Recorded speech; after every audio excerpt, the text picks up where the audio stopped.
Welcome back to the Heat Check Podcast Live. I am your host, Chris Patrick, and it is Tuesday, March 14th, 2023. And with me, as always, are my wonderful co-hosts, Michael Benjamin and VSP Tallman. How we living, fellas? Doing awesome, man. It's early. What, 5:30? I can't believe it. But we're getting started early. We got a lot to talk about, but we want to get this done before the Suns versus Bucks. I'm ready for this one. Huge matchup. How are you guys doing? Oh, I'm doing good, guys. I almost didn't make it to the stream tonight because I sprained my ankle in the kitchen.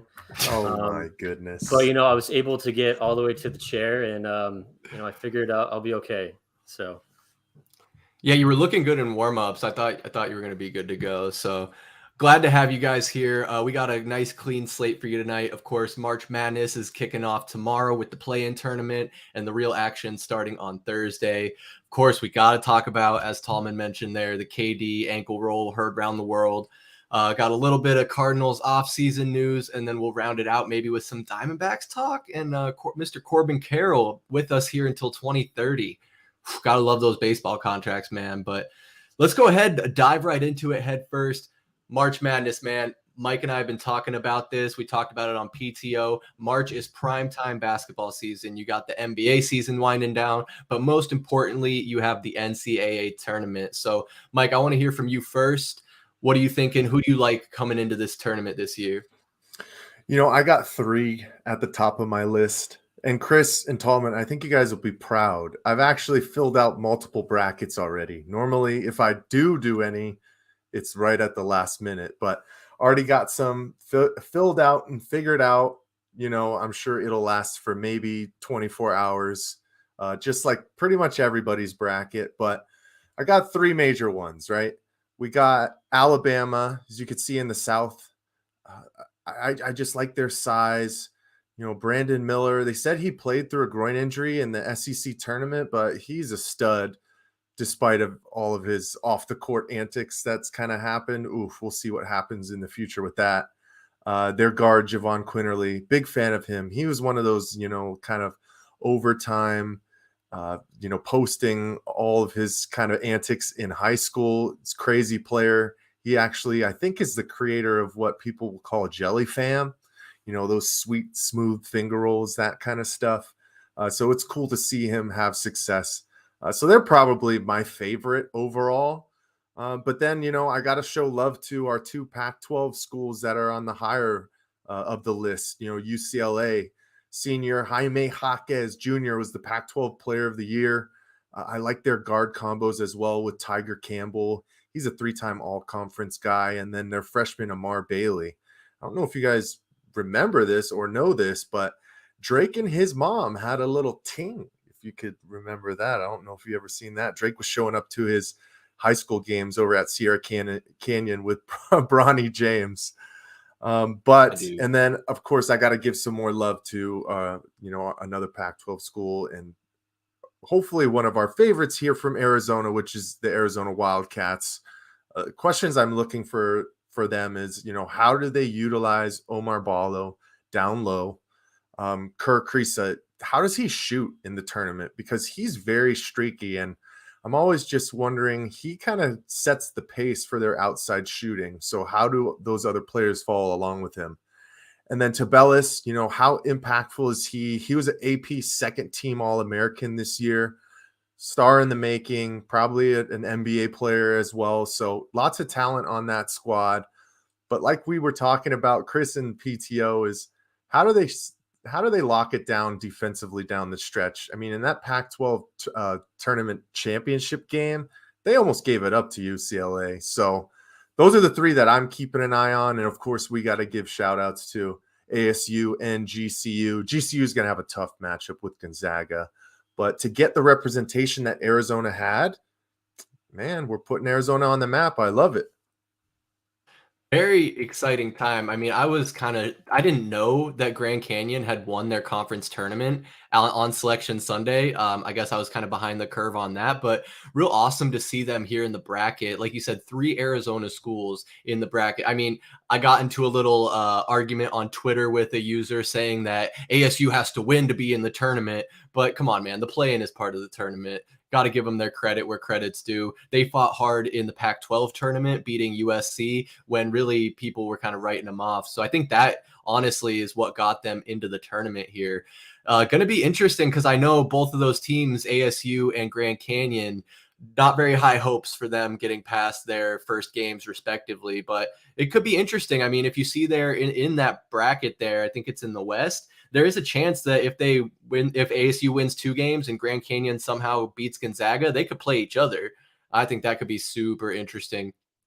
So, Tallman, I know we don't always bring you on for your basketball commentary, but I'm sure you'll be placing some bets here in the March Madness tournament. You got your Devin Booker jersey on there. Just real quick before I do pass it over to you, for those curious, Arizona is right now at plus 1,500 to win the whole thing, and ASU is plus 50,000 to win the whole thing. So if you like a long shot, go ahead and bet ASU. But the favorite right now is Houston at plus 500, and their stud down there, Jarris Walker. But Tallman, who do you like so far? Guys, I'm really liking Alabama. That Brandon Miller, even though there's a lot of controversy around him, that kid can ball, man. I don't watch a lot of college basketball until March Madness. I'll admit that. But watching some of the tournaments over this past weekend and, betting on him, I was watching him just play. He just took over the game in the last quarter. And I don't know. It's going to be hard to beat him. So I'm really liking Alabama. Another sneaky one. I'm liking the Longhorns. Where are they matched up on here? Texas. I think they're 5th seed, but they just whooped Kansas in that championship or in that final game over the weekend, and they just looked like they had it together. So if you're looking for kind of a sneaky pick, that's who I would think. And I don't know what their odds are, but definitely know 50,000 like ASU. But I'm liking their odds to make a little run in the tournament. I'm not going to give U of A any love. Screw them. I was going to use another word, but no love for them. And then ASU, I mean, oh man, if they can make it in past Nevada, which I wish I could watch the game tomorrow. Unfortunately, I can't. But that first TCU matchup is going to be tough. But man, they seem like they're pulling it together a little bit. And then to sit here and think we wouldn't even be talking about ASU if they didn't make that game winner against U of A in Tucson. That pretty much put them in. It's insane to sit back and think. I mean, how long was that shot? We're gonna have to look up how long that shot was. But if that doesn't go in, they don't even make the dance. Another thing, did you guys see NAU almost made the tournament? They almost won. Was it the Big Sky conference? So they lost in the tournament final to Montana State, and they lost by 7 points. And if they would have won, we would have had all 4 major programs represented in the tournament, which would have been awesome, but they couldn't pull it out. But I'm feeling Texas Longhorns. I think was it all right, Mr. McConaughey, and then Alabama, like Mike said. Man, Tallman, Ben would be proud of your comments about Arizona. That's to say the least. I did want to mention, because I think Ben told me about this. The interesting storyline with ASU's game against Nevada is that we actually had 2 players transfer to ASU from Nevada, Nevada, right? It was Desmond Cambridge and Warren Washington. So kind of maybe have a little unfinished business to get back at their old team. I don't know if there's any bad blood there or what the reason was for transferring. I mean, ASU is a kind of a bigger school when it comes to the college level. Not necessarily been the case with basketball, but definitely, I know I always love a good storyline, especially going into this tournament. I know you guys mentioned Brandon Miller of Alabama. I mean, just talking about some guys right now who are projected to be top 20 picks in the NBA draft this coming year. Of course, Jarris Walker, I mentioned out of Houston. Arkansas could also be sneaky. They have 2 guys projected top 15 in Nick Smith Jr. and Anthony Black. I don't know a whole lot about their game, full transparency, but just having 2 guys with that projection is pretty incredible. And similarly, when we're talking top 20 projected in Duke, you have Derek Whitehead and Kyle Filipowski, who's a 6'11" center. Duke kind of taking a step back from where we're used to seeing them since Mike Krzyzewski retired. But Mike, out of these players, heading into the NBA draft, this is kind of a time of year where your stock can rise or fall, right? With the tournament. Oh, 100%. I mean, we saw it specifically with Kemba Walker in his run in 2011. You know, that 11 game stint that he had through the Big East tournament and then taking UConn to the top definitely helped him push his stock to a higher first round pick. I mean, and he had a good career, don't get me wrong, but were we really thinking that a smaller guard of that size and stature was going to be, you know, a top 15 or just a lottery pick in general? Probably not. So this is the time. I mean, we've seen other guys, you know, get flyers higher in the first round as well. Another guy that comes to mind is Jimmer Fredette, who was a stud in college, Oh, yeah. but it didn't translate to the NBA game, unfortunately. So Frank Kaminsky. there you go. The This U is of A the killer. time, man. This is the time. I'm telling you, the lights are brightest in March. So I'm super excited to see some of these high profile guys and the future of the NBA. Because, you know, that's where I'm looking when I'm watching the tournament. I'm trying to see who might have the skills to be utilized in the NBA game and translate once the floor opens up a little bit more for some of these guys. Absolutely. Much bigger court for sure. So that's what I agree. I always look for that, guys who are making an impact and really standing out above the pack. Mike, you mentioned you've done a couple brackets already. I just finished my first one. Tallman, have you done any brackets yet? I did. I just did a random one, I think on FanDuel or something. Okay. But I just went like crazy with it. I didn't really. I did it in like probably 2 minutes. And I picked UCLA to win the whole thing. I don't know why. What? Yeah. You got to do a bracket where you just look at all the team mascots and figure out which one would like Yeah, beat there you up go. or like or like kill the There you other go. mascot. Oh, that's right. I placed a bet on UCLA to win it all. I Not got bad. one. Not I got bad. an interesting Yeah. little two-team parlay with UCLA and the Suns to win the championship. So could be an interesting one. That's what I did too. I threw in All right. I threw in the hockey champions and also baseball World Series winner too. Oh, Do you want to hear how ridiculous this is?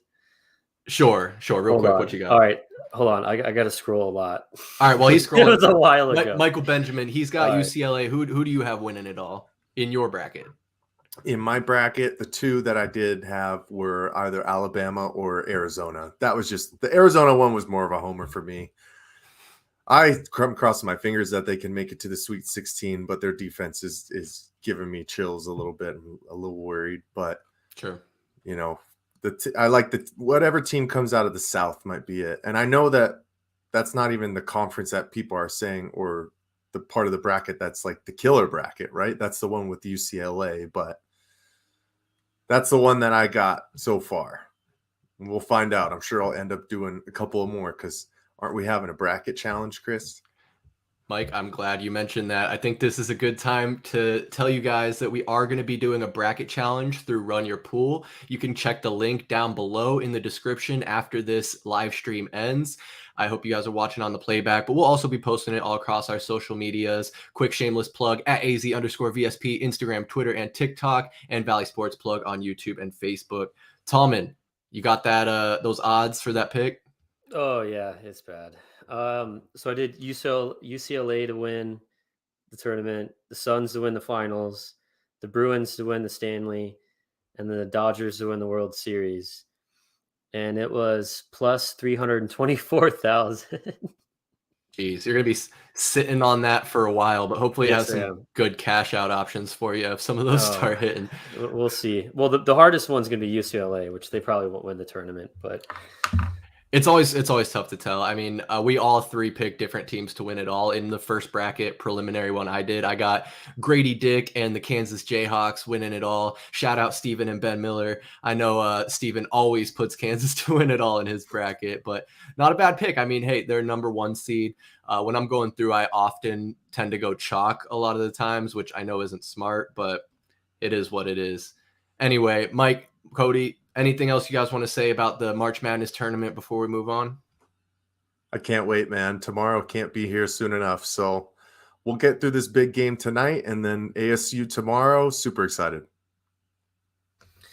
I'm going to need some text updates while I'm in my meeting tomorrow night. So you guys keep me updated on that ASU game. All We'll right. keep you posted. All right. Starts at 6:10.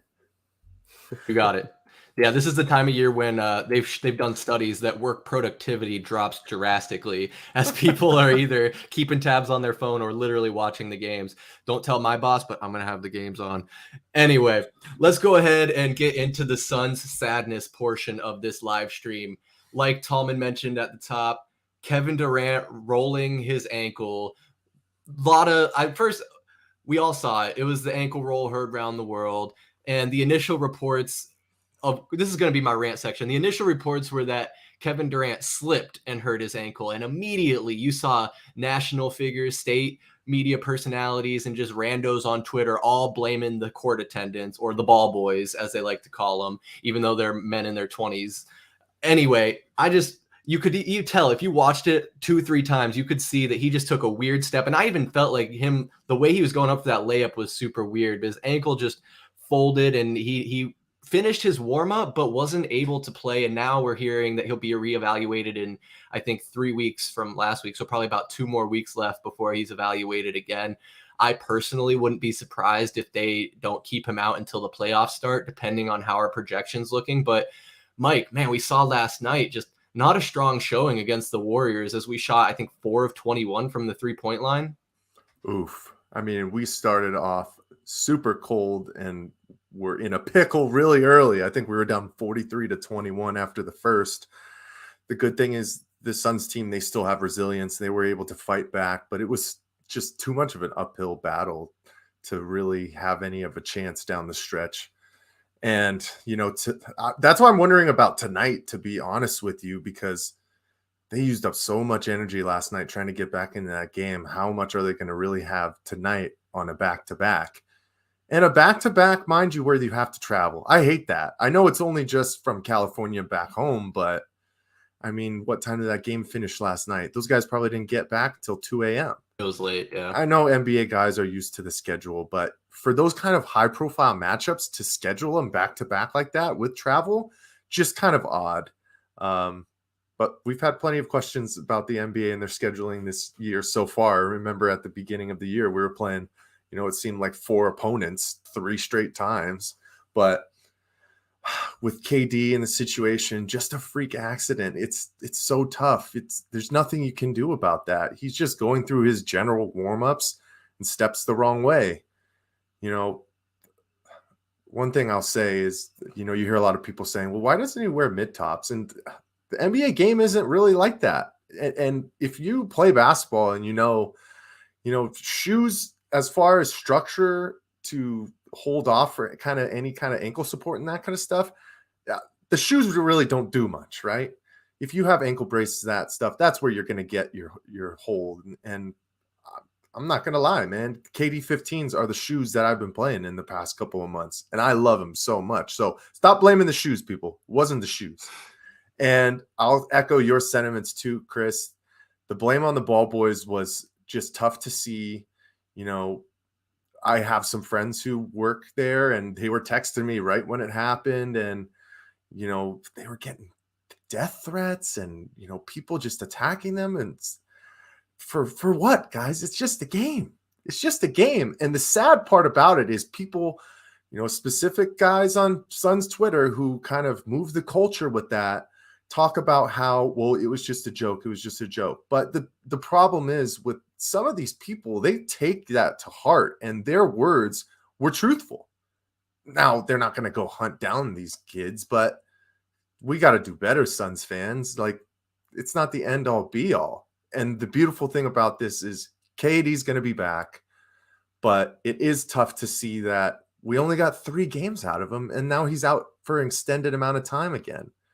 It's just like we're basically, I think Devin Booker said, we were ready to have the party, but we're just going to have to delay it. So that's where all Suns fans' thoughts are right now. It's like, when are we really going to get to see what this team truly looks like? And at least we got that Mavs game, because hell, that was exciting. So it was nice. I mean, we got a little taste. We got a nice little 4-game preview of Kevin Durant, and You had thought that once he got traded with the injury, recovering from that, then he started playing, and you thought, okay, he's going to be good. And so now it's just kind of feeds into that old trope or whatever you call it of him being injury prone. And I don't think that's necessarily fair because, like you said, it's a freak accident. And even if it was a wet spot, still a freak accident. I mean, he popped right back up. I'm sure he wanted to play, but you got to be cautious because we want Kevin Durant for the long haul. We don't want to force him to play on a bum ankle and end up injuring himself more. And you brought up a great point there, Mike, with the either going with mids or high tops. People are saying, why is he not wearing an ankle brace? And I watched an interview someone did with a former Suns doctor, and he said that, yeah, it really doesn't make any difference. And it's mostly just a comfortability thing and almost a mental thing when people wear the high tops or the ankle braces. I mean, if you're rehabbing an injury or you have an existing injury, those things help for sure. I'm not going to sit here and act like I've never played with an ankle brace on, but it just happens, guys. It happens. So we're going to get KD back. We're going to make a playoff run. It is a little bit scary for me. I mean, looking at the standings here, you got a really tight race between the 4 and the 10, and we don't want the Suns to be one of those play-in teams right now. Minnesota is the 7th seed on the brink of getting back up into the 6th with 35 wins, and we have 37, so they're just 2.5 games behind us. Golden State and the Clippers are nipping at our heels, and so that was a big win for Golden State last night, getting that one over us. I mean, Tallman, I'll kick it over to you. How worried are you that the Suns might fall into that play-in tournament? You would be so all right as a Suns fan. You'd be lying to yourself right now if you weren't just a little bit worried about it. Because we, like you guys said, we had that 3-game span of KD and oh my God, we looked unbeatable. And then now, I mean, I watched that Kings game over the weekend on Saturday, and without him in there or with him in there, I think we win that game. But without him in there and how just terrible the bench has been, and we've had zero production from the bench. Um, it's been horrible to watch. But out there against the Kings over the weekend, it was like that we're playing a team that was just so much hungrier and just wanted it way more than the Suns that it was just, we Devin Booker couldn't do it all on his own. But if KD was out there with them, they're probably going to win that game. But it's scary. Like you said, yeah, I'm a little worried about it because we could be running into a little losing streak here. You mentioned the schedule is difficult. We could, I mean, Golden State, we're only a game above Golden State. They could leapfrog us. I mean, we're looking tonight. I mean, I've been watching to see, I'm waiting for Giannis to be ruled out because you guys talked about the ridiculous back-to-backs that they're doing. And if Giannis is ruled out, then we should win that game. But we could go on a losing streak here, and we could be talking about a whole different playoff picture for the Suns. But we need KD back at least with a couple games left to go because we might need some padding, and we're going to need his help to do that. And then I was looking, they ruled him, reevaluating him in 3 weeks, and that was on the 9th.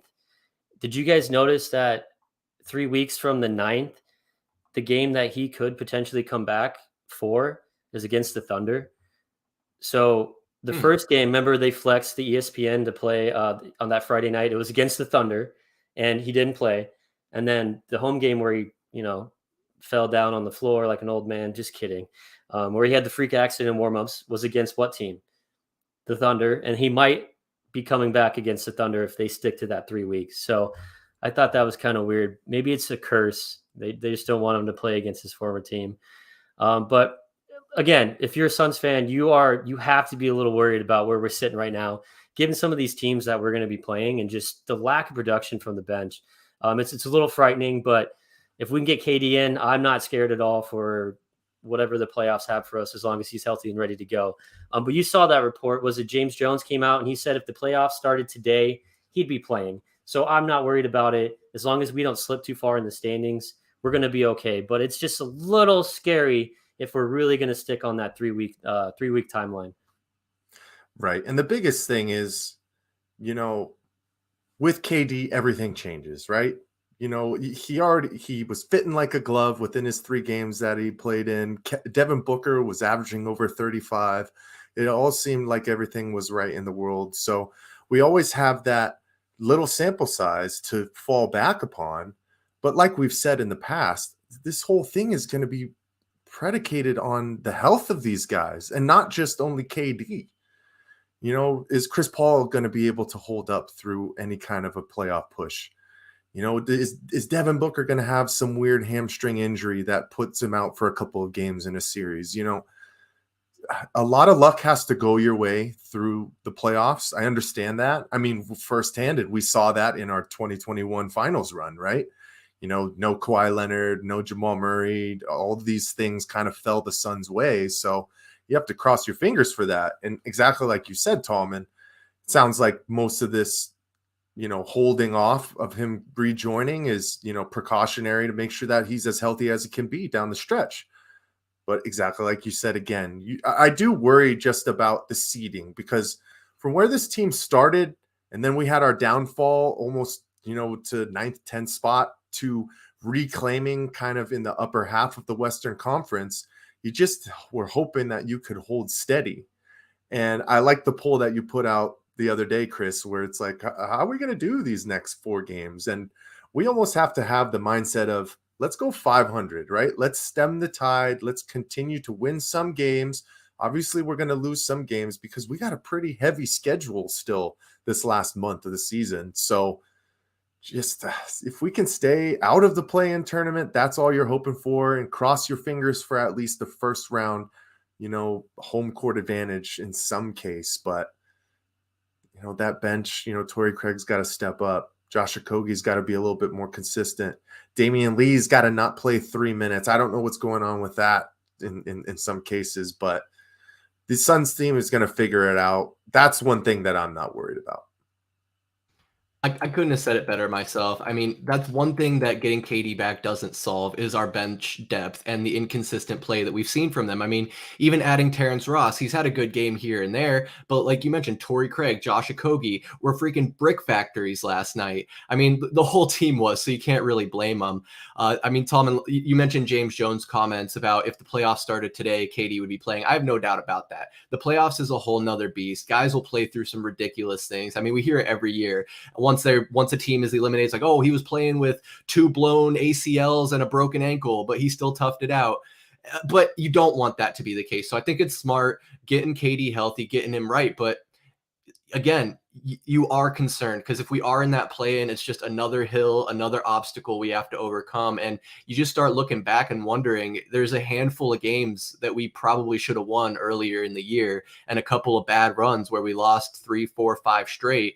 And it's just not what you were expecting from a team of this caliber, even before the Kevin Durant trade. I mean, you see the success Mikal Bridges is having. It's like, did we unlock his full potential and then trade him, or did we not utilize him to his full potential? I know he was starting to come into his own, and that might be something else to unpack at a later time. But it's gonna be something we keep an eye on these next 14 games, or 13 after tonight. And I agree. If we can hopefully get a win tonight, or even if we don't, we have to win the next 2. I think it's against Orlando and who do we play Sunday?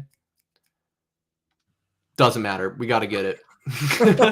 Need it. We play the Thunder. The Thunder. Okay. But again, Thunder. Dude, and that's the thing. We were talking about that. I think like 3 of our last 17 games of the season are going to be against the Thunder. That one where KD should have played, this one coming up this week, and then you mentioned that game on the 30th. So should be interesting, but enough about the Suns. We're going to have plenty to talk about them as we roll into the playoffs and the end of the season here. I want to chat with you fellas a little bit about the Arizona Cardinals.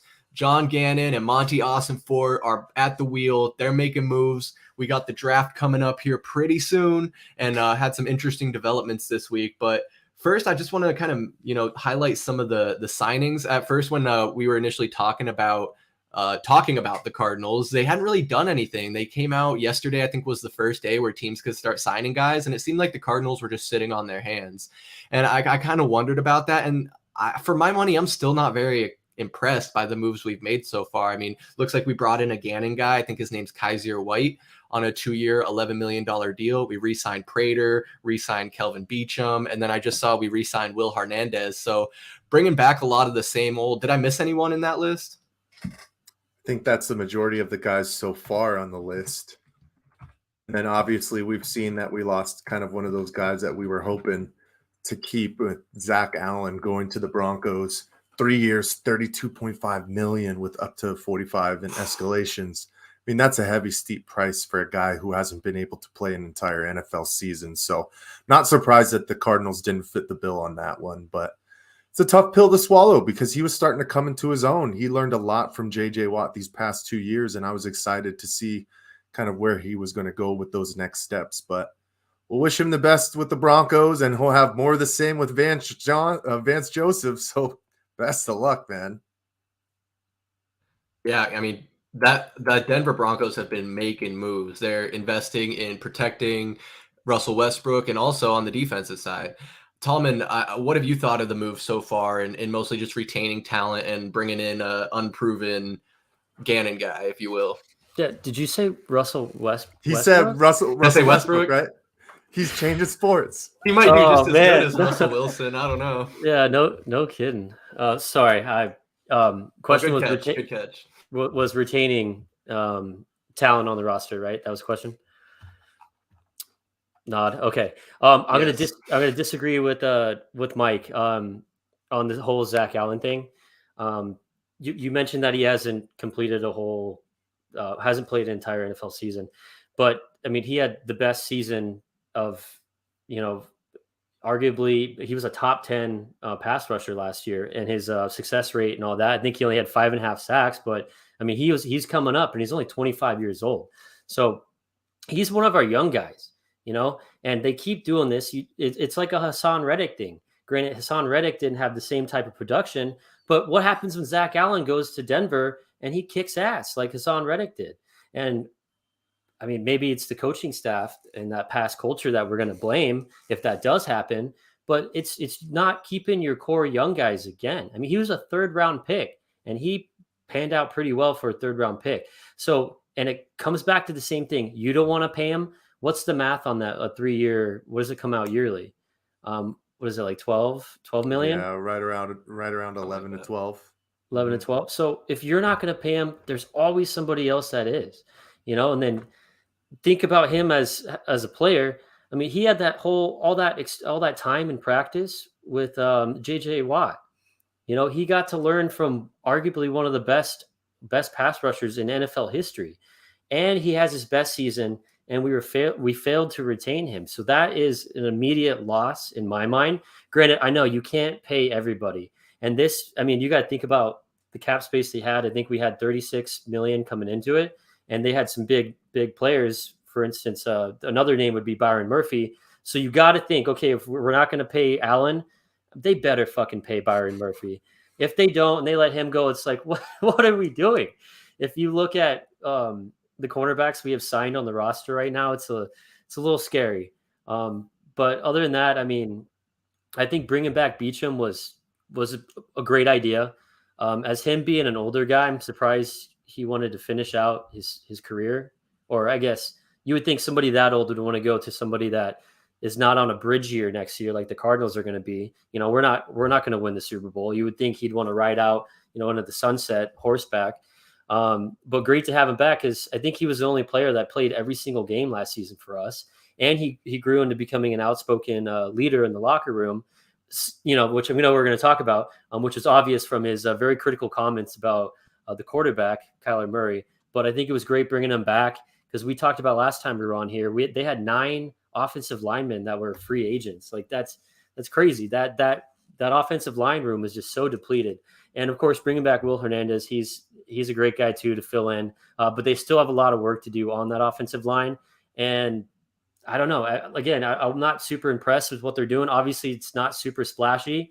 I'm curious to see what else they do as this progresses on. But yeah, I think those are the 2 big ones right there. Some of those offensive line guys, and then a negative big one being losing Zach Allen. Yeah, no, good take, Tallman. And I'm glad you brought up Kelvin Beachum there, because I want to play this for you here and then get your reaction, Michael Bennett. Let's see, did it work? Oh, I got to go to this view. There we go. So this was on 98.7, Kelvin Beachum. They posted this little clip on Twitter. He's got all the tools, you think? He has all the tools, man. If some guy can throw off one leg, he can, throw it a mile faster than anybody else on the field. He just lacks the leadership. He's put together. I didn't say he lacks the leadership. I just think he needs to grow up a little bit. And I think the ability and the willingness to grow. We They paid him because of his talent, and he has the ability to lead. It's just when you're in that position, we need you to lead more. He just needs to grow up a little bit, and he just needs to lead more. Not saying he's not a good leader. Mike, what do you think of that? You know, I heard all about this, but I didn't really see or listen to this until you sent it to me earlier today, Chris. And the first thing I kind of thought was, I feel like Kelvin Beachum might be the guy who actually says something that a lot of people have similar feelings about. He just has the balls to actually do it. You know, he's a professional in this game. He's been around for a long time, 33-year-old guy, you know, getting a two-year deal. Within that, he said he's hoping to play maybe 5 more years. So this might not be his final contract, but we'll see. The health, you know, always depends on that kind of stuff. But I think one of the reasons I didn't look at it is because when it first came out is because I'm just kind of tired about the talk about Kyler Murray and his general leadership aspects. You know, we already had the big fiasco with Patrick Peterson where K1 went back to him and he's like, yo, I thought you were my big bro and you dogging me for more clicks on your podcast. And then, you know, just general conversations about how Kyler Murray isn't the leader that we were hoping for, or, you know, he's spending too much time not focusing on football with all this other stuff. And I just needed a breather, because you're talking about a guy who just, you know, went through the worst injury of his professional or sporting life. You know, he's never had anything to the severity of an ACL injury. And for the amount of money that we paid him, he's our guy. He's our franchise quarterback. So I need his mind set straight and moving forward. But sometimes guys need to hear it from the people in their room, the people in their locker room, the people that are in the trenches with them on a daily basis, to really, you know, take an introspective look and maybe think to themselves, this might be something that I need to work on. You know, because these guys, these professional athletes, yeah, we're all not saying that we're kind of any standard or to a level of, you know, a Stephen A. Smith, or who's the crazy cuckoo guy who's always wearing the Jordans, who was back in the Suns, old guy, Skip Bayless. Bayless, yeah. You know, those guys have crazy takes and are always dogging on guys, and, you know, it becomes white noise after a while. But when you have a teammate, an offensive lineman, a guy who you have to work with day in, day out, say something like that, you know, it could bring something to light for Kyler Murray. But are we surprised that that's his feeling? I don't think so. I mean, we've had plenty of these kind of conversations where we talked about it was time for Kyler Murray to become the leader, not only on the football field, but outside of it as well. And, you know, maybe this new regime is just what he needed as well, not only just the Cardinals and this fan base. So I'm okay with what he said. I know he got a lot of flack for it, and a lot of people were like, wow, I'm very surprised that he ended up coming back to the Cardinals. But, you know, I'm okay with it at the end of the day. I am too. And, you know, I don't think it was malicious, because he said he's not saying he isn't a leader, and it sounds like he thinks he's capable of doing it, but he just wants to see more. And Tallman, when he says he needs to grow up a little bit, it's not his height. He's not going to get any taller. He's talking about like maturity and things like that. So it could be a good thing. I mean, some people might say, oh, you should handle this in-house. You shouldn't be saying that on national media. But I think for a lot of frustrated Cardinals fans, it's good to hear somebody that's in the trenches echoing the sentiment of the fan base. Would you agree with that, Tallman? And are you cool with his comments? Well, okay, I got two different views on it. Well, first, I loved Gambo in there putting words in his mouth. I didn't say he lacked leadership. I was laughing at that. I didn't know there's a video either. That's good shit. So, but my first point of view on this is, I mean, why are we even hearing this at this point in his contract, or excuse me, in his professional career? What year is it? It's shit, I can't even remember, because it's been so long. We shouldn't be hearing about this, about a guy that's been in the league for so long, who is the face of the franchise, of a franchise, not even talking about someone in a general view here. I mean, he's not a rookie. He's not a kid anymore. It's concerning that we're hearing this right now, given the stage of where he's at in his NFL career. And he's the one doing that to himself. Oh, it's the 5th season coming up. So, I mean, come on. If it was year 2, yeah, okay. Or going into year 3, yeah, sure. But we're going into the 5th year here. I mean, there's no more excuses for him. And he's doing this to himself. I mean, I wish, and you would have thought we would have learned this from the HBO Hard Knocks thing, but he wasn't really involved a lot in that. Like what is that facility like? Is he just a shadow? Do you not even see him? Does he not even like? Does he not command? Okay, command the room's the wrong thing. He's never going to do that. But I just want to be a fly in the wall and see how he interacts when he walks through that facility. When he walks by his teammates and his coach. Is he somebody that's uplifting and bringing energy into the room, or is he just got his headphones on, doing his own thing? And if I had to be a betting man, which I am, I'm betting on the second take there. He probably just keeps to his own, but I don't know that. None of us do, right? So he's doing it to himself.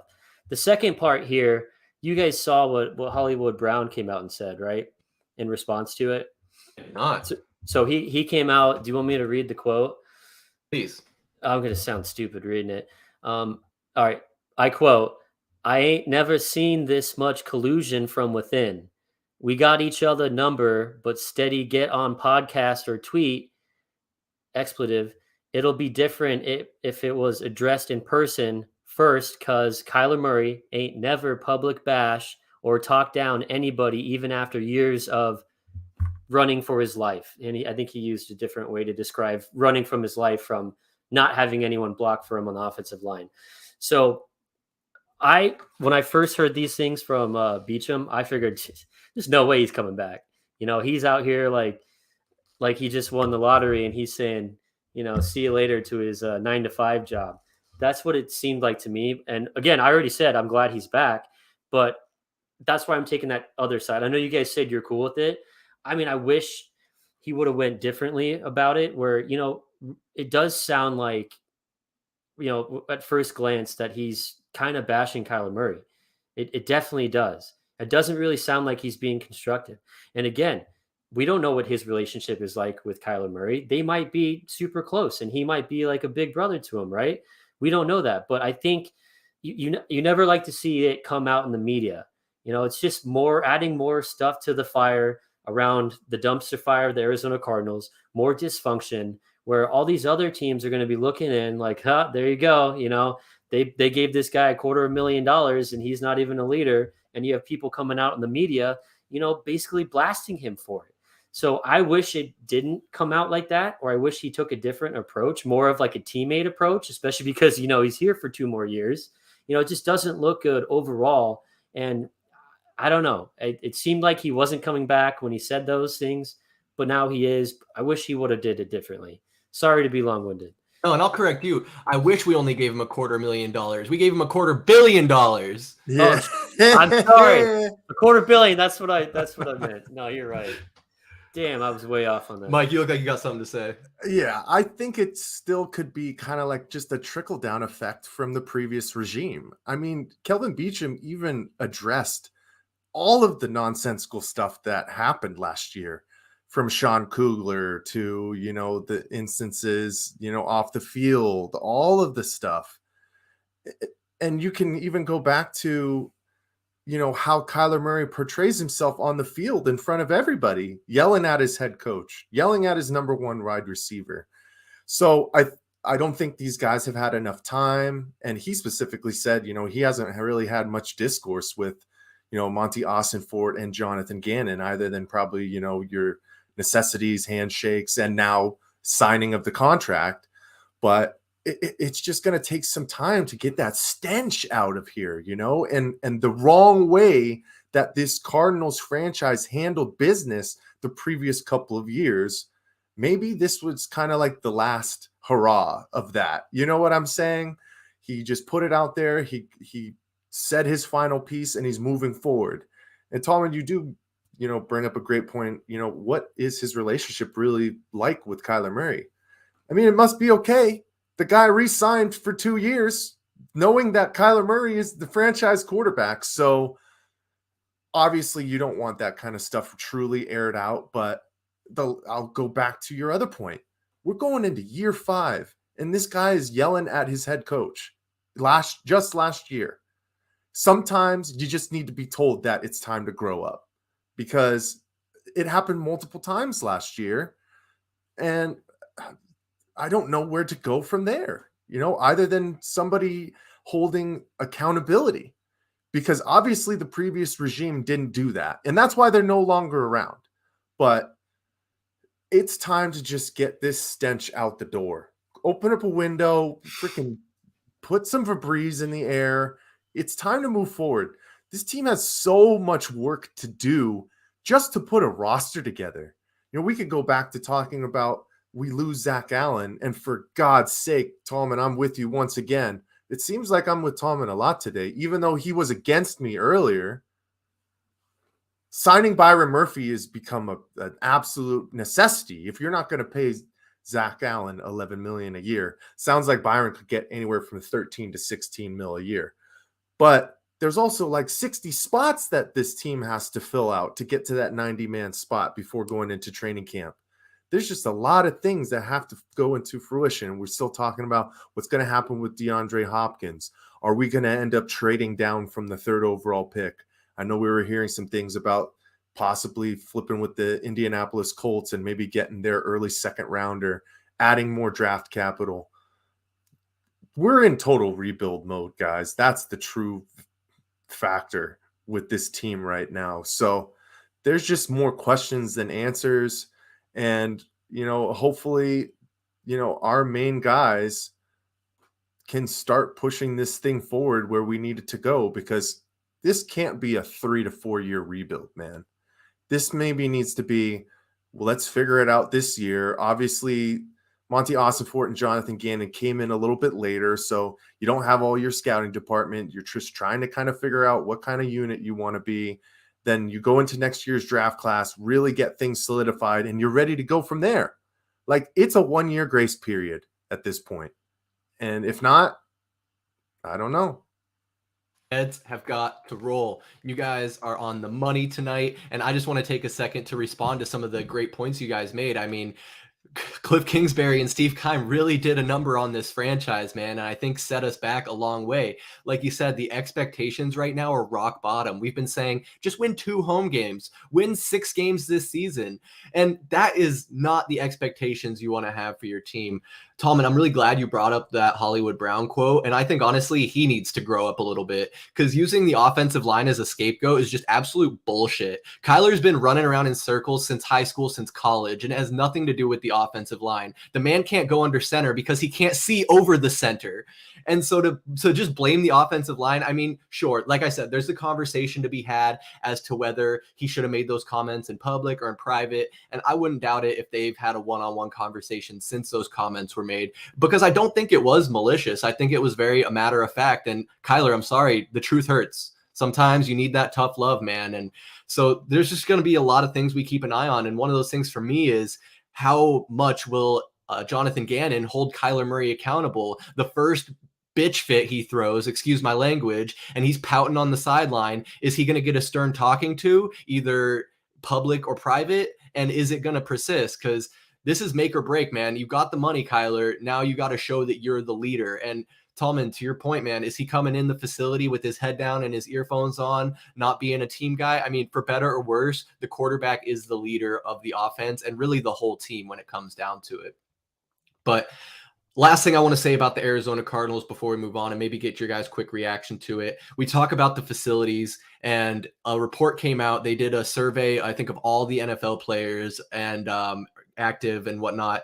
And I'll just go down this list as far. These are the Cardinals grades for the following: treatment of families, F, tied for 29th. Food, service, and nutrition, F minus, tied for 30th. The weight room, F minus, 32nd. Strength staff got an A, tied for 17th. Training room, F minus, tied for 30th. Training staff, B plus, tied for 22nd. Locker room, F, 31st. And team travel, B plus, tied for 12th. So some bright spots in there talking about the strength staff, training staff, and the travel. But man, the treatment of families, the weight room, the training room, the locker room, all getting bad grades. And Bidwell did come out and say it's all a load of crap, but I do believe that Bidwell's kind of shown to be a cheap ass. What is your kind of reaction to that, Tallman? I'll kick it over to you first. Him being a cheap ass. He did buy the plane, and I don't know. I mean, you got to think how much the whole Super Bowl and whatnot did financially for him as well. He seems like I don't know. The only reason I could call him a cheap ass is because we don't make big splash plays, and we don't sign these. We don't sign a bunch of free agents, and I know there's a cap number, but there's still amount of money that goes into what they're paying players and whatnot. I think so. I don't know. He's got a lot of work to do. Obviously, this report came out. It's going to hurt them in free agency if you got to choose between similar money for two different teams that are not going to be really gunning for a playoff run this year. I mean, you're going to pick probably the team that has the better amenities and stuff for the players. But then I was reading into that. It was like treatment of family. I don't think they're like, fuck you, hate your family. I think it's more like they don't have a daycare. I think was one of the things that a lot of the teams have a daycare for like the players' kids, where the Cardinals don't offer that. So I think that played a big role into them getting that treatment of families where it's kind of broad. It's like what goes into that. But it really sounds like they need to shell out some money, and we need to get a new facility out there. They're getting a bunch of heat. And I think we talked about it before from the HBO Hard Knocks, where they used the same, the team meeting room was the same as the press conference room. And they really just need to upgrade that facility. But that report card, which is what we're going to call it, does make it seem like he is a little of a cheap ass. And he's got some work to do, because this is really going to be hurting us when players are looking at destinations where they could possibly sign at. Yeah, and along those other reports that were coming out in relation to that, I didn't know that about the treatment of families. I mean, that makes sense. I didn't think they were just like putting all the families up in the nosebleeds or something, but it was about the food service and nutrition, basically saying that they were having paycheck deductions for meals at the facility and even during the off season, and they're the only team in the NFL that does that. Bidwell, you're buying a plane. Why aren't you buying a freaking meal, like a $15 meal for the $20 meal for these guys? Like, it can't be make or break for you at that point. That was the one that struck a chord with me. The payroll deductions for food. I mean, you got to feed your players, man. That's crazy. There's a reason that they're the only ones that don't do it. That should just be a non-factor, a non-issue, something that you don't even think about. But he's got some work to do. And hey, it might just be a family thing. His dad was notorious for being cheap. He didn't want to pay anybody. But I will give Michael Bidwell credit. He has started to change the narrative over the past probably 2 decades. I mean, he paid Patrick Peterson. He paid Larry Fitzgerald. He gave Larry Fitzgerald his $11 million a year, situations down the end of his career, because he understood that he was a Cardinal all-time great. He paid Chandler Jones. So we're just focusing on the sample sizes of, almost specifically 2 guys in Hassan Reddick and Zach Allen that we didn't pay. And I'm sure there's others that have gone along the way, but he has shelled out the dough. But maybe he can't pay for food because he has to pay Cliff Kingsbury $40 million of freaking eating freaking coaching money. That's a great point. So the only thing is, I think this is the first time that they've done this study for the NFL as a whole. So the numbers don't lie. And I don't think these guys are just saying nonsense to say nonsense. So it's eye-opening, and it's something that has to be addressed. And I have faith that they will. It shouldn't be hard to update your facilities and figure out how to add a room for the families waiting and different things like that. Those are things that can be corrected. The bigger issues is how to play on the field and the people that you bring in. And, exactly. You might lose free agents because of it right now, but if you turn the tide and you figure things out, I think you're going to just be fine, because at the end of the day, money talks, baby. And whoever is talking the loudest in regards to that, you're going to get guys at the end of the day. 100%. And it sounds like Bidwell took this to heart. So I agree. I think changes are going to come. I mean, you want Arizona for all sports teams to be more than just a pre-retirement destination. You want it to be a place where you can come and win a championship. So like I said, with the Suns, we're going to keep a tab on the Cardinals. We got the draft right around the corner, and it seems like the NFL offseason never starts. And before you know it, it'll be August, and we'll be playing games again. But before we talk about the Diamondbacks, I did just want to share this guy with you guys, see if you saw it. While we're talking about our boy Patrick Peterson, now I have to deal with him as he is a Pittsburgh Steeler and posted this on his Twitter. Do you guys see what's wrong with this picture? Number Anybody? 7. Who's number 7? I don't know who's number 7. Nobody who was very good for the Steelers, right? No, never. No, definitely not a two-time Super Bowl champion. Ben Roethlisberger was number 7, and this is still up on his Twitter. I mean, I haven't looked at the comments. I hope he's getting roasted, but come on, Pat P. Come on, man. That's not a good way to kick things off with Steelers Nation. I mean, I'm glad to see you're ready to get to work, but just pray for me, guys. So, I'm going to say one quick thing because I know we've had our rants where I've specifically had my rants about Patrick Peterson, and I don't want to talk about him for a long time anymore. But the guy's clueless, man. I think that's just what it is at the end of the day. He's out of touch. For a person who is supposed to have a kind of national presence with his podcast, my goodness, does he just not understand? For you to post a Photoshop photo with number 7 on there, 2 years after one of your top 3 quarterbacks of all time retires? I mean, those are little things. I get it, but he don't have a clue no more, man. That's just all I'll say about Patrick Peterson. Good luck, Chris. Good luck. Thank you. I've been talking to Matt, my brother. He seems pretty optimistic about it, but I don't think he really understands the real Patrick Peterson. Like you said, they're kind of out of touch. And at the cornerback position, when you're an older guy, you're a step slow and not always the best situation. There's a reason the Vikings didn't re-sign him, and there's a reason he moved on from the Cardinals, but that's besides the fact.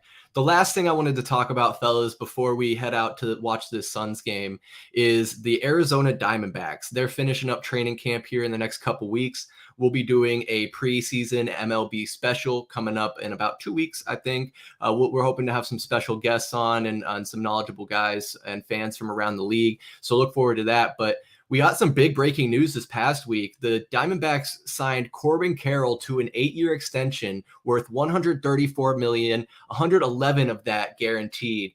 Got a lot of promise so far. It seems like the reports have been really promising. We've got a strengthened bullpen. We got Alec Thomas coming back. He's playing for Team Mexico right now in the World Baseball Classic and doing pretty good from what I was seeing. So Tallman, I know you kind of tend to keep tabs on baseball a little bit more than maybe I do. Have you been hearing anything about the Diamondbacks outlook coming up, or maybe what your reaction is to the Corbin Carroll extension? Yeah, I have been watching any of the spring training games just because I hate spring training. It's like watching preseason football. It's just so annoying. But we'll touch on the Corbin Carroll one real quick. That is an absolute home run.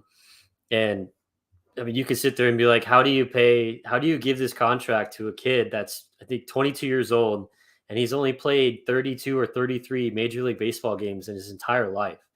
And he's getting an 8-year and $111 million deal. And $111 million, holy shit, is a lot of money, right? But this is going to be how the I almost said the Cardinals, how the Diamondbacks have to contend in this league. And unless, now I'm not going to say until, but unless they put some type of salary cap in, they're going to have to take shots on these people. They're going to have to try to hit on these draft picks, have a prospect they believe in, and they're going to have to try to lock them up for, long term and throw a bunch of money at a young kid, at a 21-year-old kid. He goes, $100 million? Hell yeah, I'm going to sign that. And then if he turns out to be a top 15, top 20 player in the entire league in his professional career, then at that 6th, 7th, 8th year, we might have an absolute all-star at the biggest steal of your life, for the Diamondbacks. And then this just looks like the Goldschmidt deal. where they gave him. I had to look it up. I exited out of it. Who cares? It was 6 years for like $32 million for Paul Goldschmidt in 2013. Like this is the same type of thing they're doing with Corbin Carroll. You know, they have this prospect that they believe in and they're locking him up for the long term. Because at the end of that Goldschmidt deal, like he was outplaying that contract like crazy. And obviously he just won the MVP or the NL MVP last year, right? So, I mean, the Diamondbacks were basically holding him hostage with what he was getting paid and the production that he was giving the team. So they're going that same approach. And this is what you're going to have to do when you're a small market team, even though we're fucking huge city, you know, but it's just what it is. That's where the D-backs are right now. They can't compete with LA, New York, Boston. And this is how they're going to have to play to even try to pull off what the Tampa Bay Rays did that one season where they won the series with that team that had that tiny salary cap, or excuse me, payroll, not salary cap.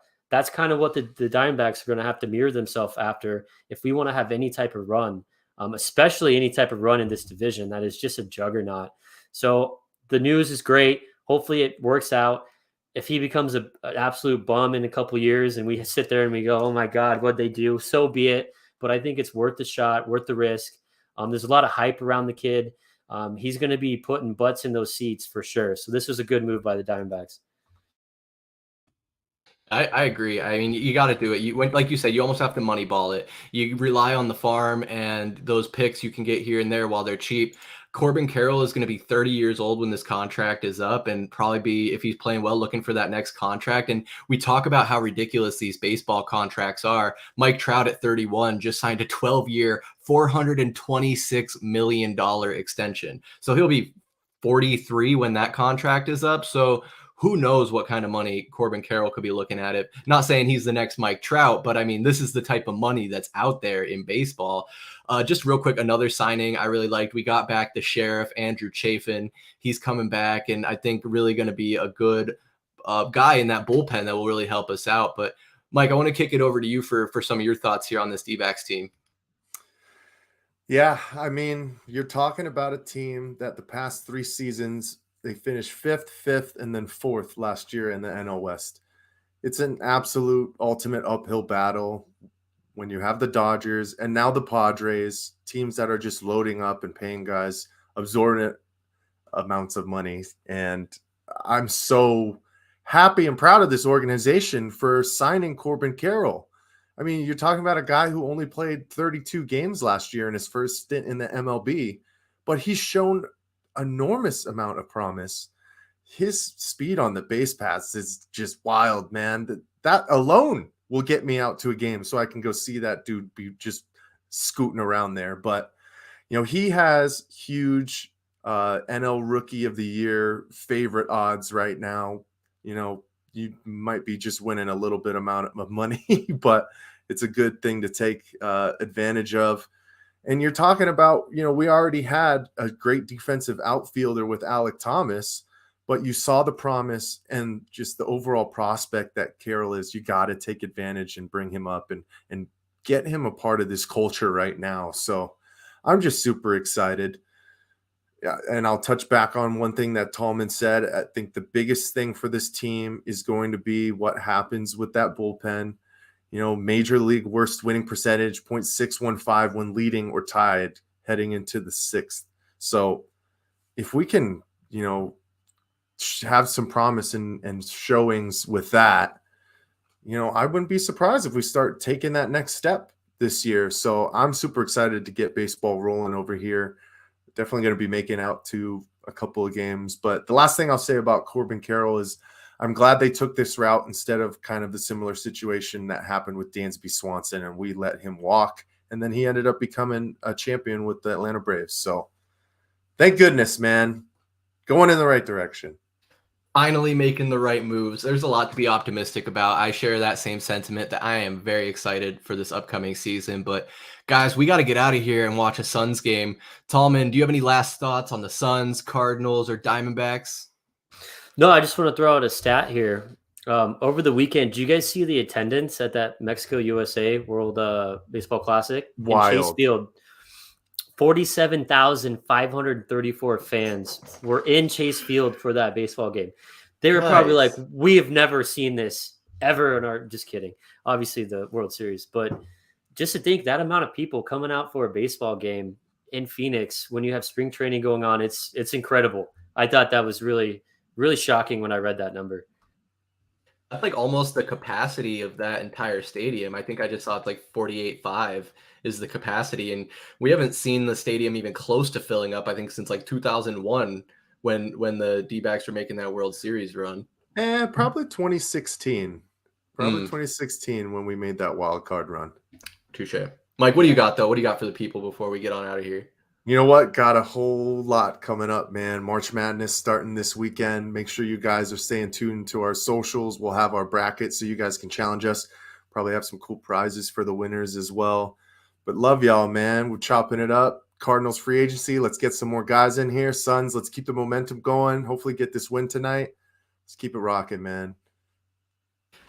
Yes, sir. I think it would be huge if the Suns could get this one over the Milwaukee Bucks tonight, but on a back-to-back, it's going to be tough. I don't want to say I don't have any hope, but we're just going to have to wait and see what happens. But like Michael Benjamin said, make sure you check the description below for that bracket challenge link and all of our social medias.